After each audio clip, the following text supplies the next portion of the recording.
С нашите мисли създаваме хармония или дисхармония. Нашите зли мисли са виновни за всичко. Днес, през 20 век, има много проблеми в семейството. Главното е някаква вътрешна неудовлетвореност и нетърпеливост. Хората са недоволни без сами да знаят защо, отговарят си грубо един на друг. Виждате, тук на Земята и в целия космос е осъществена божествената мисъл във времето и пространството. Нашите мисли имат огромна сила и мощ. Между другото, ние не обръщаме внимание на своите мисли, на своите желания и на самите себе си. Можем да обвиняваме всеки и всичко, но за своето семейство, за обкръжението и за работното си място най-виновни сме си ние. Състоянието не само при нас, а и в целия свят е тежко. Защо? Мислите и желанията ни са лоши, нямаме мир нито ние, нито нашите ближни. Човекът е малък, но може да прави голямо добро и голямо зло в зависимост от своите мисли. Ние сме виновни за състоянието в нашата страна. За сегашното положение в държавата ругаем властимащите, казваме, че те са виновни и искаме да ги сменим. А кои са те? Не са ли наши деца? Всички са наши деца, а ние искаме други. Те може да са още по-лоши от сегашните. Виновни сме си самите ние, особено ние старите. Не сме дали на своите деца житейски пример. Дори и да нямаме собствени деца, пак сме виновни за всичко, което се случва на нашата земя, в нашата църква, във Вселената. Със своите мисли създаваме хаос в космоса. Човек мислено въздейства на цялото творение. Нашите мисли се осъществяват. Те представляват огромна сила. Затова трябва да са възвишени и благородни. Може да се каже, че сме подобни на невероятно силна мислена централа, която излъчва и приема сигнали. Учените са открили, че нашите мисли въздействат не само на разумното естество и животинския свят, но и на растителния. И той си има своя нервна система. С каквито мисли се занимаваме, такъв ни е и животът. Ако мислите ни са мирни, тихи, благи, кротки, смирени, в нас ще властва мир. Той се излъчва от нас и въздейства върху нервната система на всяко битие, било разумно, било животинско, било растително. Всички очакват от нас любов, внимание и уважение.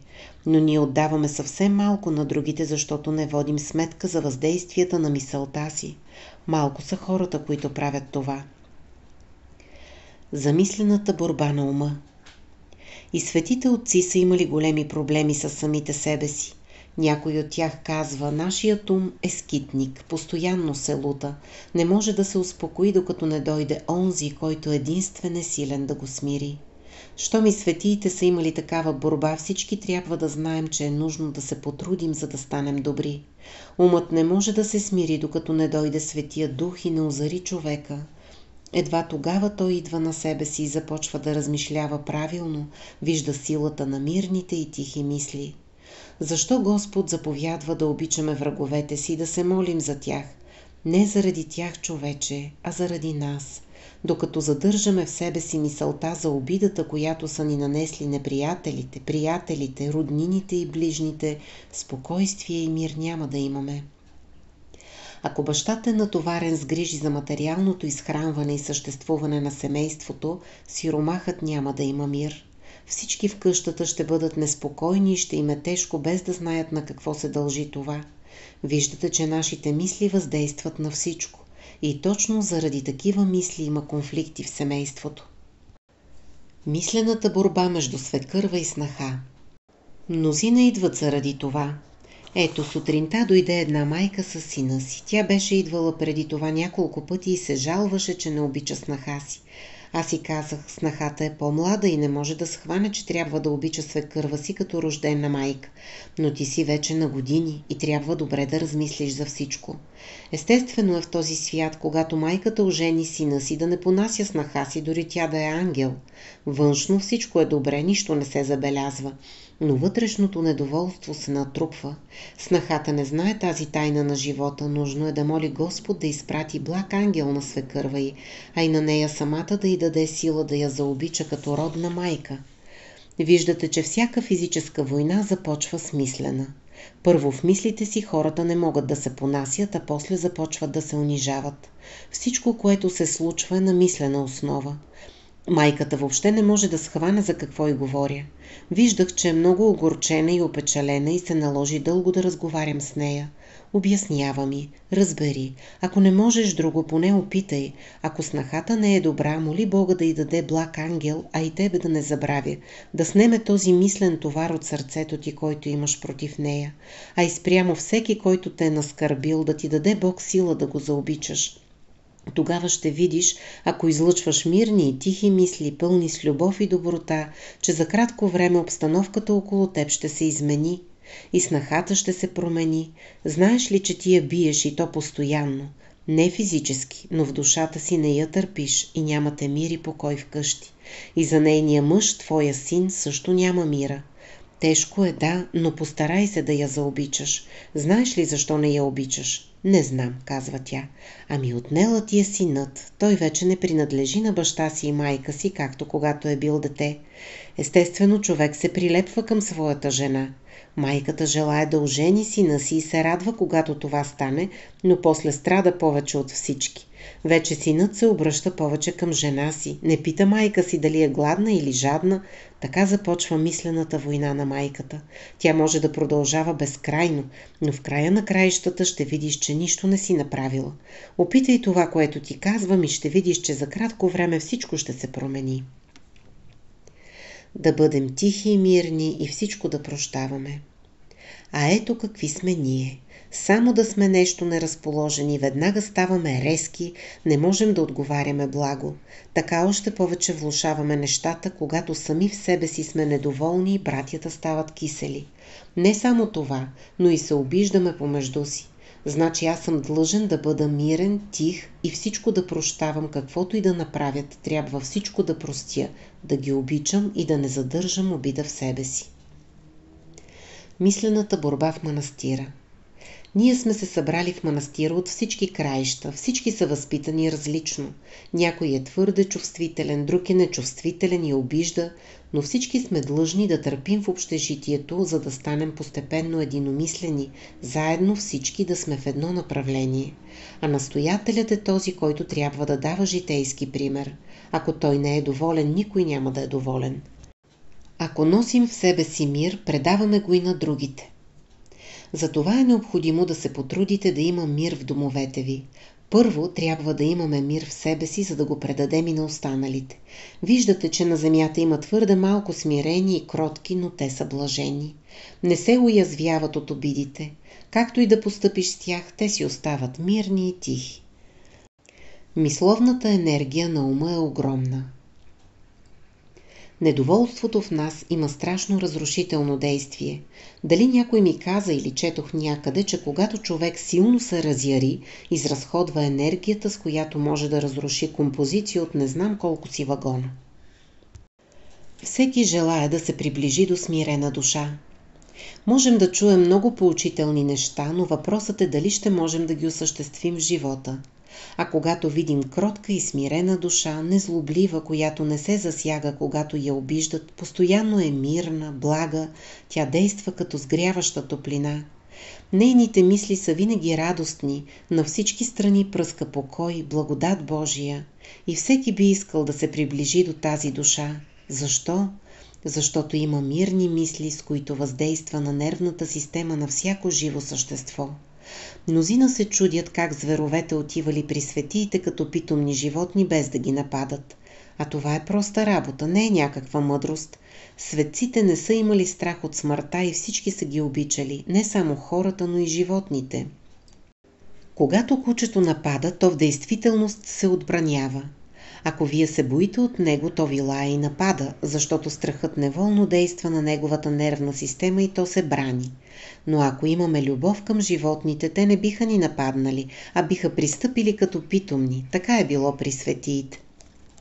При нас в Петровац имаше един свещеник Б.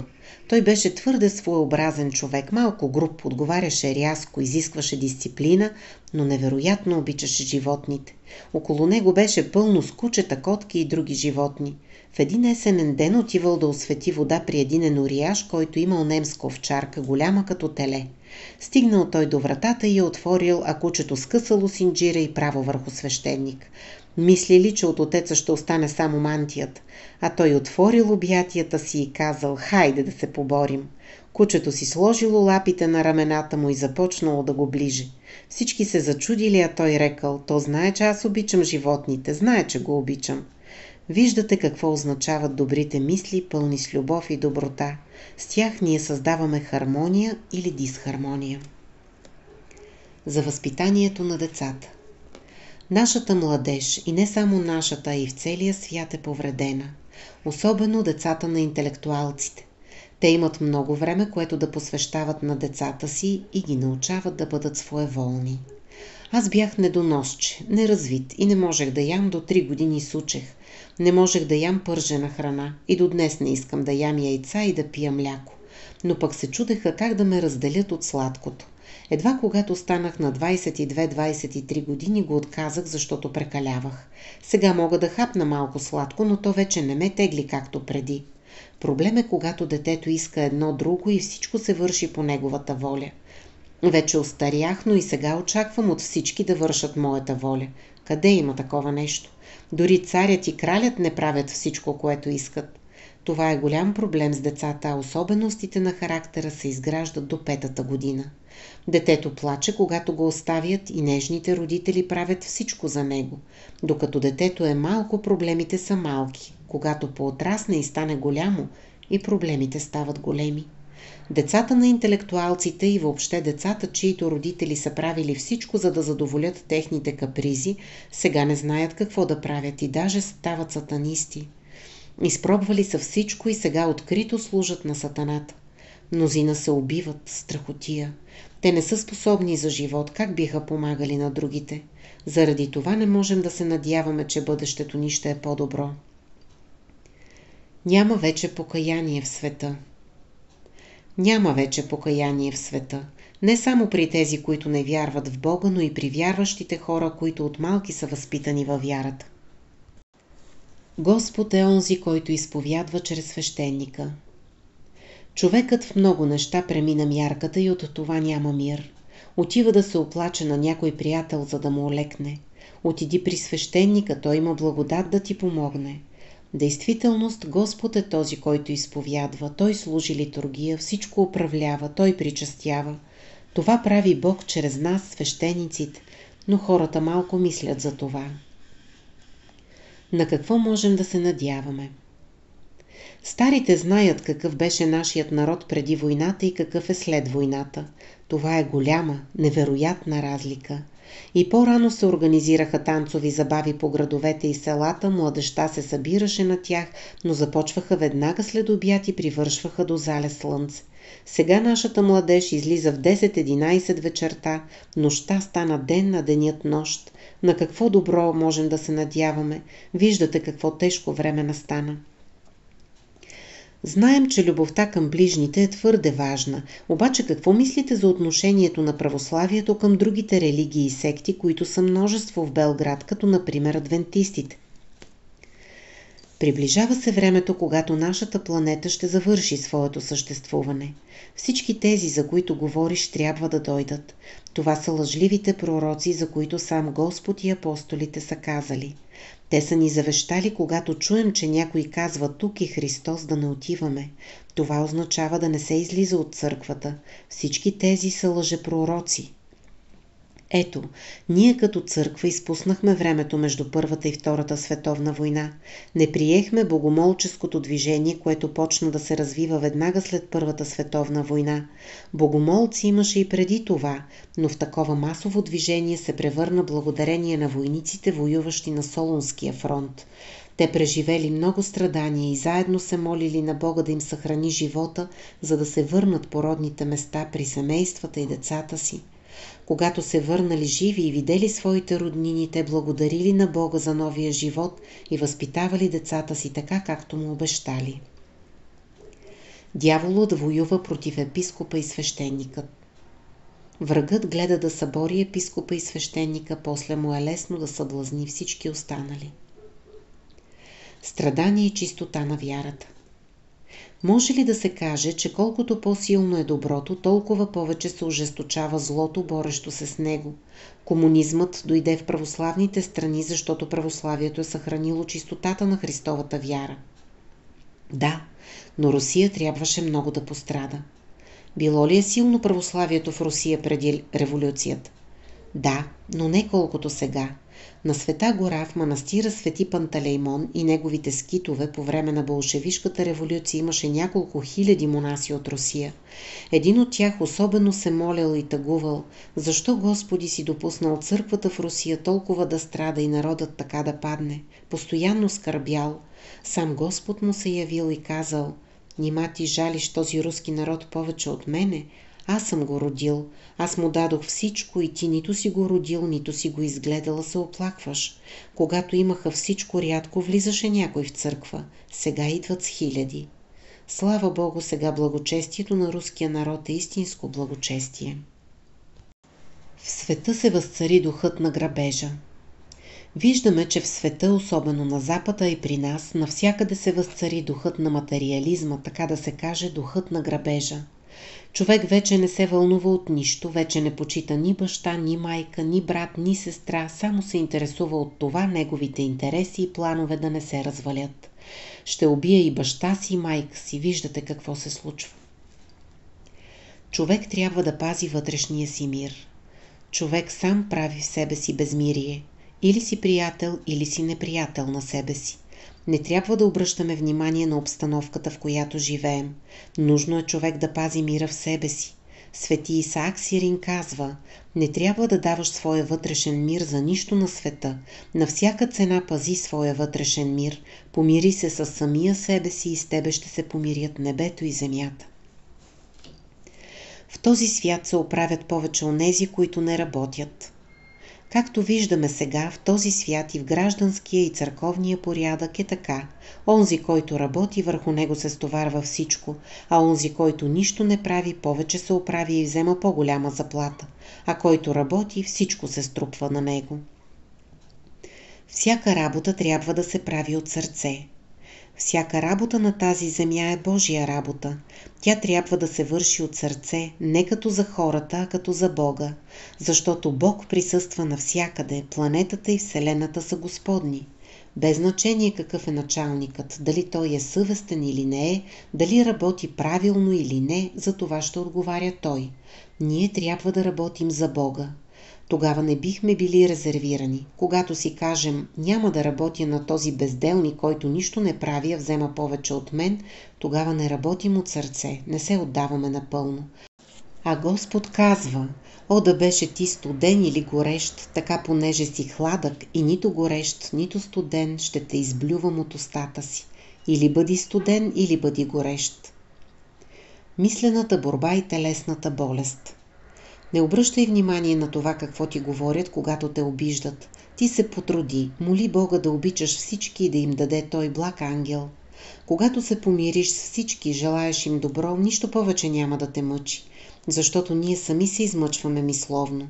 Затова и Господ ни казва да обичаме враговете си, за да се освободим мисловно. Когато се освободим сърдечно, тогава все едно нищо не е било, нищо не ни тежи. Иначе безкрайно се самоизяждаме и разрушаваме, физически и психически заболяваме. После е много трудно да дойдем на себе си, а сме си виновни ние, защото нямаме добри мисли. Имах добър баща. Аз имах много добър баща. Беше мирен и тих, благ, кротък и смирен. Не съм го видял никога разгневен, нито да вик. Често някой се държеше грубо с него и го обиждаше, а той все едно, че нищо не е станало. Ей, човече, как можеш така, питаха го. Казваше: и това ще мине, всичко минава и отново се успокоява. Заради този мир, който имаше в себе си, никога не боледуваше в живота си. Виждаше дребни букви като малко дете.